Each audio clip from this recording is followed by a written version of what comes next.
नमस्कार मित्रांनो, स्वागत आहे तुमचं 8 डेज राजस्थान ट्रिपमध्ये। वेळ वाया न घालवता लगेचच सुरू करूयात। पहिला दिवस। राजस्थानला जाण्यासाठी बाय रोड किंवा ट्रेनने सुद्धा जाऊ शकतात। मी गेलो होतो ट्रेनने।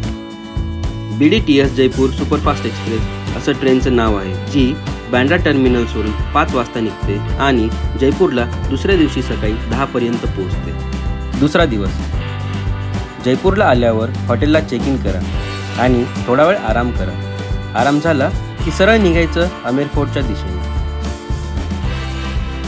अमेर फोर्ट जयपूरचा ऐतिहासिक रत्न, राजस्थानमधील एक भव्य किल्ला आहे। किल्ल्यातील सुंदर संगमरवरी आणि लाल दगडांची कोरीव कामे, शीश महल, दिवान-ए-आम आणि गणेश पोल हे पाहण्यासारखे आहे। मावठा तलावाच्या काठावर वसलेला हा किल्ला जयपूरचा भव्य इतिहास आणि राजवटीचा वारसा जपत आहे।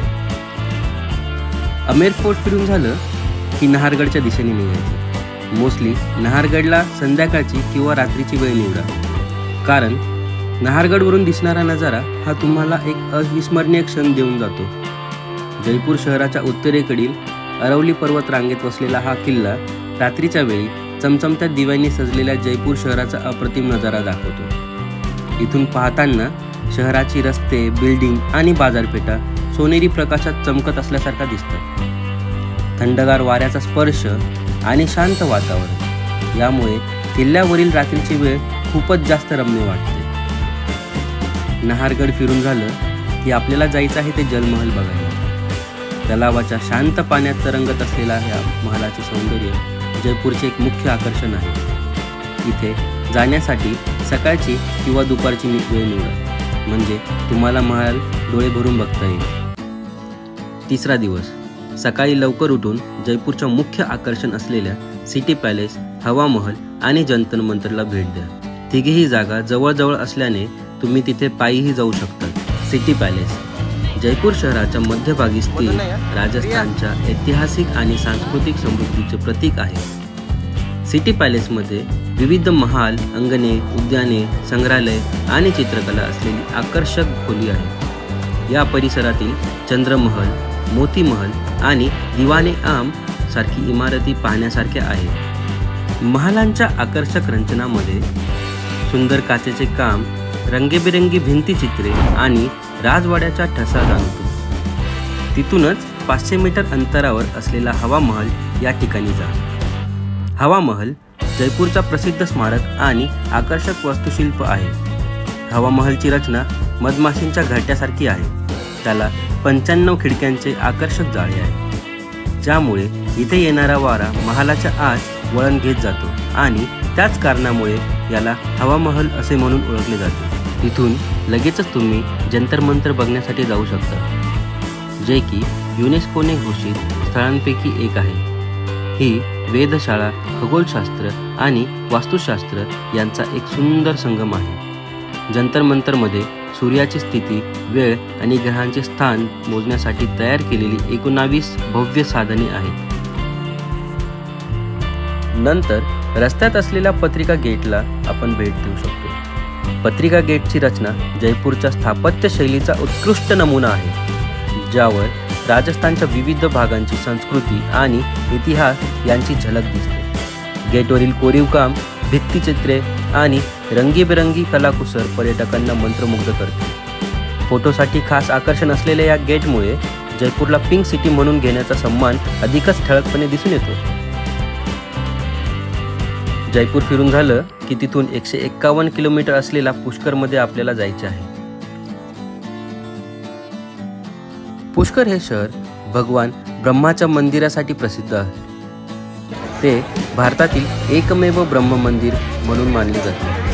तेथील सरोवर एक पवित्र सरोवर मानले जाते। विशेषतः कार्तिक महिन्यातील पुष्कर मेळाव्यादरम्यान तेथे स्नान करण्यासाठी देशभरातून भाविक येतात।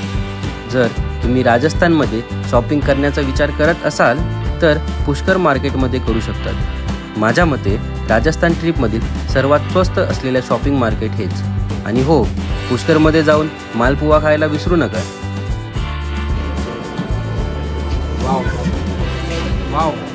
नंतर लगेचच 44 किलोमीटर अंतरावर असलेल्या राजस्थानच्या स्वित्झर्लंड म्हणून ओळखल्या जाणाऱ्या किसनगड डम्पिंग यार्डला भेट द्या. रील स्टार आणि फोटोग्राफी लवर यांचे आवडीचे ठिकाण. भव्य संगमरवरी खाणीमधून तयार झालेल्या पांढऱ्या संगमरवरी दगडाचा विस्तार आहे, ज्यामुळे हे ठिकाण एका बर्फाळ प्रदेशासारखे दिसते. तेथून उदयपूरच्या दिशेने निघायचे. किसनगडवरून उदयपूर हे 308 किलोमीटरचे अंतर आहे, म्हणजेच जवळजवळ 5 तासांचा प्रवास. 5वा दिवस. उदयपूरला पोचल्यावर रात्री आराम करा आणि सकाळी कर्णी मातेच्या मंदिराला व्हिजिट करा. हे मंदिर देवी कर्णी माते समर्पित आहे, जे की राजपूत घराण्यातील कुलदेवी मानल्या जातात. तिथून दिसणारा नजारा हा खूप मनाला भावणारा आहे. नंतर आपण उदयपूरमधील सिटी पॅलेसला भेट देऊ शकतो.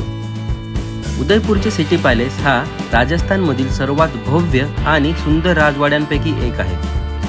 फतेसागर आणि पिचोला तलावाच्या काठावर वसलेला हा राजवाडा मेवाडच्या राजघराण्याच्या शौर्य आणि वैभवाची साक्ष देतो. राजवाड्यात संगमरवरी काम, सुंदर नक्षीदार खिडक्या, आरशांचे कौशल्यपूर्ण उपयोग आणि ऐतिहासिक वास्तुसंग्रह पाहायला मिळतो. नंतर तुम्ही लेक पिचोला हेही बघू शकता आणि सोबतच फतेसागरला बोटिंगचा आनंद घेऊ शकता. त्यानंतर सहेलियों की बाड़ी या ठिकाणी भेट देऊ. सहेलियों की बाड़ी एक सुंदर आणि ऐतिहासिक बाग आहे. या बागेचे डिझाईन नाजूक आणि आकर्षक असून येथे सुंदर फवारे, कमळांचा तलाव, संगमरवरी मंडप आणि हिरवीगार झाडे आहेत. बागेतील मुख्य आकर्षण म्हणजे येथील फवारे, जे बिना पाण्याच्या पाईप्सच्या सहाय्याने चालतात आणि या स्थापत्यशास्त्राच्या कौशल्याचे प्रतीक दर्शवतात.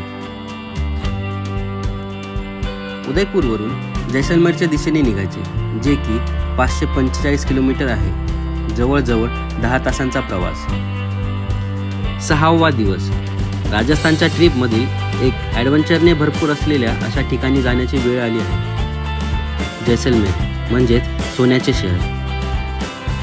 या ठिकाणी सकाळी वाळवंटामध्ये उंटाची सवारी करून सोनेरी वाळवंट बघण्याचा आनंद घेऊ शकतो. त्याचसोबत डेझर्ट सफारीसाठी खुल्या जीपमधून वाळवंटाचा थरारक अनुभव घेऊ शकतो, ज्यामध्ये वाळूंच्या टेकड्यावरून सुसाट पळणाऱ्या जीपचा आनंद सुद्धा घेता येतो. रात्रीच्या वेळी वाळवंटात राजस्थानी लोककला, नृत्य आणि गाण्यांचा सांस्कृतिक कार्यक्रम आयोजित केला जातो.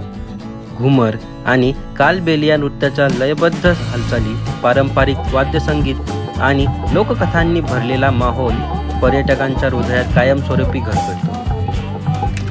या सांस्कृतिक कार्यक्रमासह राजस्थानी पारंपरिक जेवणाचा आनंदही तुम्ही घेऊ शकता, म्हणजेच दालबाटीचा तुम्ही स्वादही घेऊ शकता. 7वा दिवस. सकाळी आपल्याला निघायचे आहे कुलधारा विलेजला. कुलधारा गाव एक रहस्यमय आणि ऐतिहासिक गाव आहे, जे सध्या उजाड आणि निर्जन आहे. त्यानंतर पटवोकी हवेलीला भेट देऊ शकतो. ही हवेली राजस्थानी स्थापत्यशास्त्राचा एक उत्कृष्ट नमुना आहे, ज्यामध्ये जटिल कोरीवकाम, सुंदर उंच 100 दरवाजे आणि आकर्षक भिंतीचित्रे आहेत. या हवेलीमध्ये 5 स्वतंत्र इमारतींचा समावेश आहे, ज्यामध्ये प्रत्येक इमारतीच्या सजावटीत वेगवेगळ्या शैलीचा मिलाप दिसतो. त्यानंतर जैसलमेरचा गोल्डन फोर्ट बघण्यासाठी जाऊ शकतो. जैसलमेर किल्ला राजस्थानातील एक ऐतिहासिक व आकर्षक किल्ला म्हणून ओळखला जातो. वाळवंटाच्या मध्यभागी असलेला हा किल्ला सोन्याच्या रंगात वाळूमध्ये गोल्डन फोर्ट म्हणून ओळखला जातो.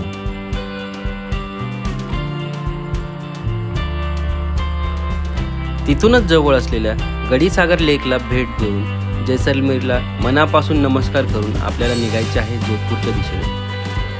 जैसलमेर ते जोधपूर हे साधारण 5 ते 6 तासांचा प्रवास आहे.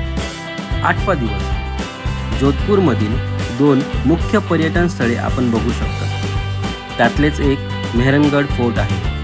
किल्ल्याचा भव्य दगडी भिंती, गेट आणि भव्य हवेल्या यामुळे त्यांचे सौंदर्य अधिकच खुलून दिसते. किल्ल्याचे प्रमुख आकर्षण म्हणजे जयपोल आणि महापोल या मोठ्या दरवाजांमधून प्रवेश करताना दिसणारी भव्यता तसेच किल्ल्याच्या आतील महाल आणि संग्रहालय आहेत. त्यानंतर उमेद भवन पॅलेस बघण्यासाठी जाऊ शकतो. पॅलेसच्या बांधणीमध्ये जैसलमेरच्या सोनेरी दगडांचा वापर करण्यात आला आहे, ज्यामुळे त्याला एक शाही आणि राजस्वी स्वरूप प्राप्त झाले आहे. या पॅलेसचे इंटेरियर अत्यंत भव्य आणि सुशोभित आहे आणि इथे राजघराण्याच्या जीवनशैलीचा अनेक गोष्टी जतन केल्या आहेत, ज्या बघण्यासाठी आपण नक्कीच गेले पाहिजे. हा व्हिडिओ पूर्ण बघितला असेल तर तुमचे मनापासून आभार. तुम्हाला हा व्हिडिओ आवडला असेल तर लाईक, शेअर आणि आमच्या चॅनलला सबस्क्राईब करायला विसरू नका. तुमचे आवडीचे ठिकाण कोणते हे आम्हाला कमेंटमध्ये सांगा. राजस्थानच्या in detail day by day series लवकरच यूट्यूबला अपलोड करणार आहोत. त्यासाठी सबस्क्राईब करा आणि बेल आयकन दाबायला विसरू नका, जेणेकरून व्हिडिओ अपलोड झाला की तुम्हाला लगेचच नोटिफिकेशन येईल.